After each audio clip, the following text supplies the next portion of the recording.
Hello and welcome to the programme. It's the first of our Saturday GAA matches here on RTÉ television this weekend, and we have a good one to start with. It's the hurling championship.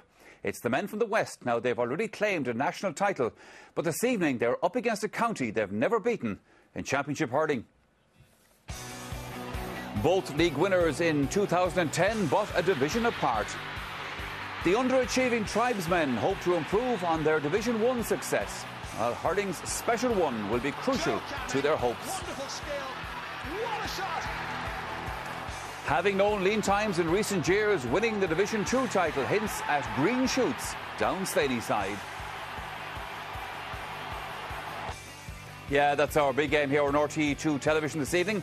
It's the National League champions Galway against Wexford, live from Nolan Park, Kilkenny, and the throw-in is at 7 o'clock.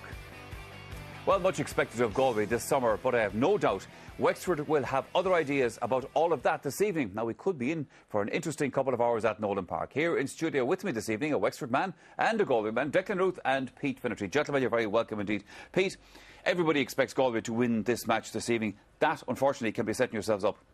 It can really. It's a bit of a banana skin for Galway. It could be a potential banana skin. They won the National League, and if you're at the two National League finals, or like intermediate and junior, or senior and junior, there was that poles apart in the skill and the speed and everything. But having said that, as Colin Bonner has highlighted, they've always had one eye on the championship as well. The monkeys off the back for Wexford. They're now playing Division 1 hurling next year, and there's no pressure on them. The pressure is really on Galway. They wanted to play in the month of May. They're now playing before Kilkenny, Cork and Tipperary. They'll have a progression into the championship that they've wanted for a long time, but there is a lot of pressure on them to perform today and perform well and get a good result out of Nolan Park. Declan, how are Wexford shaping up? Yeah, there's no sense of pressure, as Pete said. There's no sense of pressure. I don't feel it down around Wexford for the last couple of weeks. They're going in, you know, really just, I suppose you'd nearly say on a wing and a prayer, but championship hurling has its way of throwing up unusual results, and hopefully tonight will be one of them.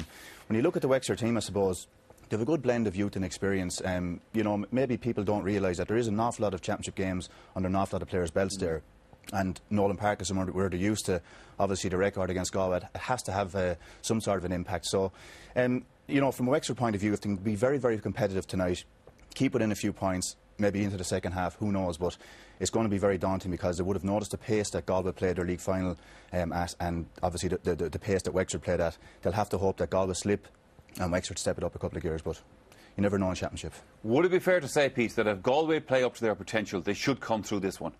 If Galway play up to their potential, and even if Wexford play to their full potential, Galway should come through by 6 or 7 points.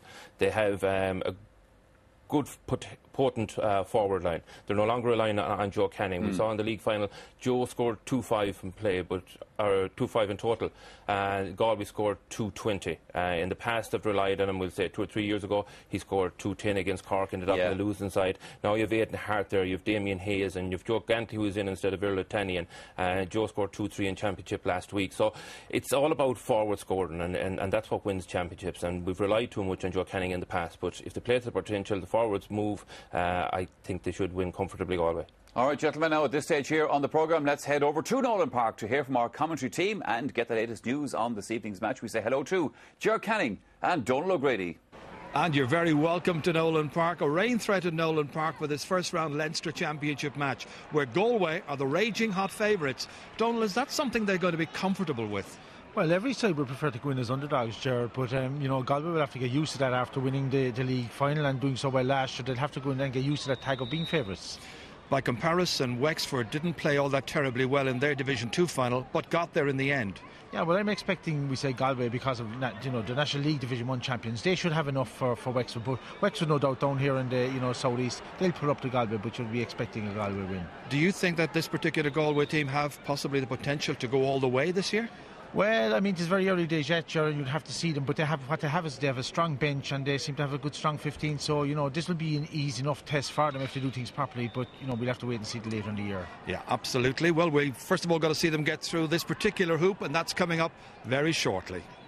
It is indeed. Now for Galway hurling, this is of course another year in which they will be expected to deliver on the promise and the talent that there is undoubtedly in the county. However, the reality is that you do have to look back to the 80s for the last time that promise was delivered on.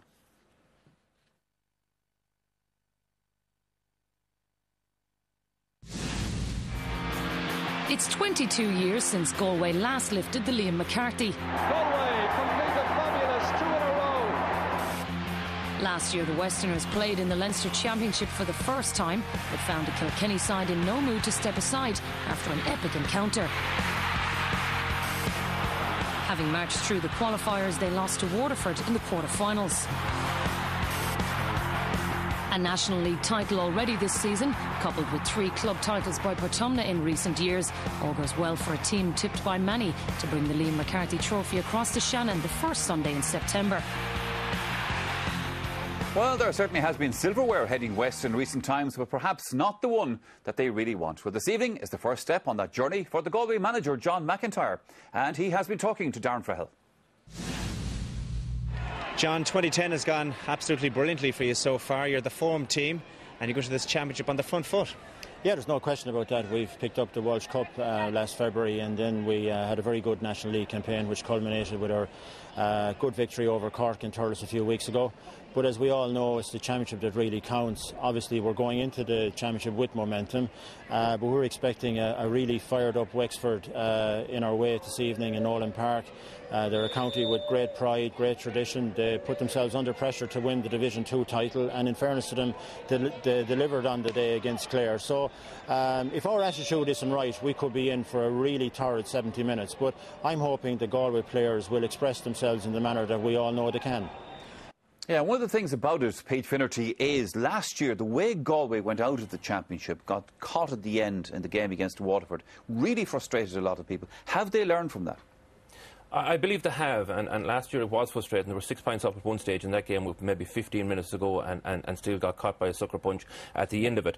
But if you remember back to last year, Galway were wilting in the sense that they had to bring back wing forwards to play wing back, and they had to bring lads from midfield to play wing forward, and they didn't have the panel that they have this year. If you look at what they have on the subs bench this year, you have Johnny Lee is there, Aidan Cullinan, Kevin Hines, Angus Canlett, Ilutanian. That's a strong, strong bench, and we've always said about the Kilkenny and Corks when they were on top in Tipperary, look at the bench, look what they can bring on if things aren't going well.